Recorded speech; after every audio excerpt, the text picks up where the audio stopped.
If you woke up tomorrow and your paycheck didn't come in, what would you do? Not because you lost your job, not because of a mistake, but because the system that keeps money flowing simply stopped. That's what millions of Americans are facing right now. The 2025 government shutdown isn't just a political headline, it's a financial story, and it's hitting everyday people, not just government workers. This video isn't about politics, it's about what happens when your money gets caught in the middle. So today, let's talk about 5 ways this shutdown is quietly hurting everyday Americans financially and what you can learn from it. Stick around until the end because the last one may change the way you think about financial impact. First, here's what most people don't realize. A shutdown doesn't just stop paychecks for government employees. It can freeze money movement across the entire economy. PBS reports that many federal workers have struggled with payments, but the bigger story is what happens around them.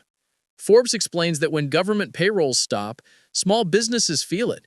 Cafes and restaurants near offices go empty.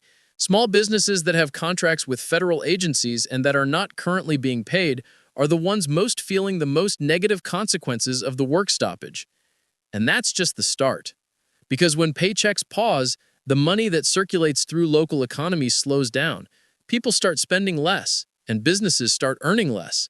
And the impact spreads like ripples in a pond. Food and groceries get hit next. The Hill reports that over 40 million Americans depend on the Supplemental Nutrition Assistance Program to put food on the table. With the shutdown dragging on, many of those payments are at risk of delay. The Houston Chronicle warns that 3.4 million Texans could be among the first affected.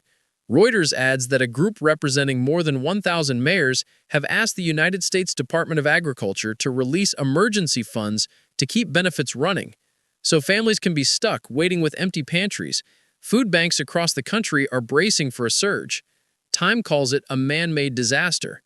When families turn to food banks, local charities spend more, stores sell less, and entire communities tighten their belts. Even if you've never used assistance, you still feel it. When millions spend less on groceries, grocery stores cut hours, delivery drivers might earn less, and local farmers might lose sales. Consumer cutbacks like this can slow community economies far faster than people expect, since food isn't the only essential stuck in limbo. Housing and small businesses are freezing up. The Realtor.com reports that the government shutdown has frozen United States Department of Agriculture loans, leaving buyers without 0% down options. Although most types of mortgage lending, including Federal Housing Administration and Department of Veterans Affairs loans, are continuing as usual during the shutdown. The Guardian reports that thousands of home closings will grind to a halt, and consumers in flood zones will be unable to buy or sell homes as funding for the National Flood Insurance Program runs out. The New York Post notes that states like Florida, Nevada, and Hawaii are already seeing real estate slowdowns. Realtors lose commissions, movers sit idle, furniture stores stay quiet. And it's not just housing.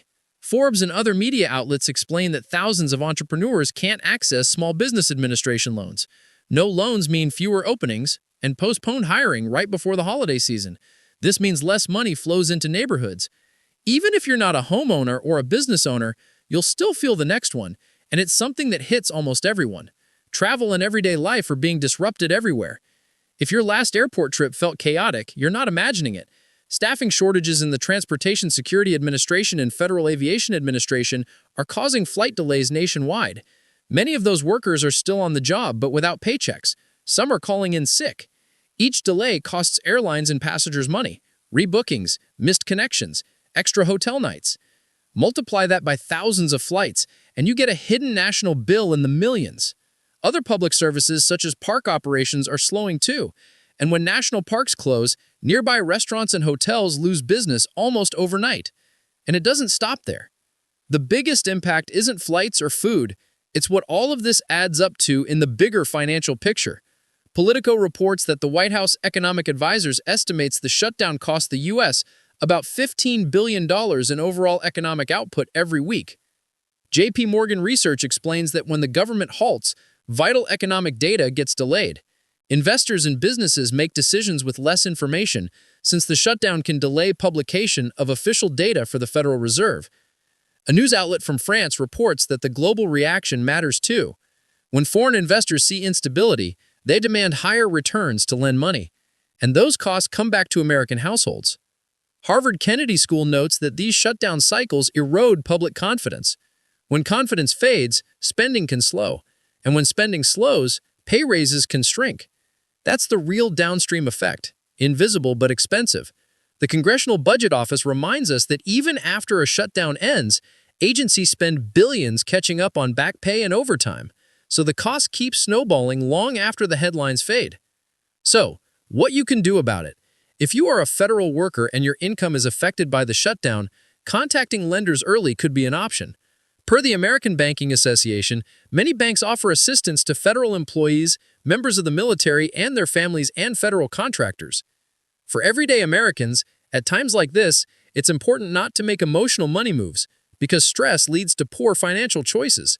Because resilience isn't about how much you earn, it's about how ready you are when income stops. So the next time you hear government shutdown, don't just think about Washington. Think about your local economy. Because when money stops moving, everyday Americans might pay the price. Shutdowns are supposed to be temporary, but their financial scars can last far longer. From missed meals to delayed paychecks, from paused loans to higher credit card usage, the cost might land on ordinary people. Let's keep in mind that money isn't just numbers in an account, it's peace of mind. And the more you understand it, the more control you have when everything else feels uncertain. If you found this breakdown helpful, tap like and subscribe for more simple finance stories that explain how real-world events hit your wallet.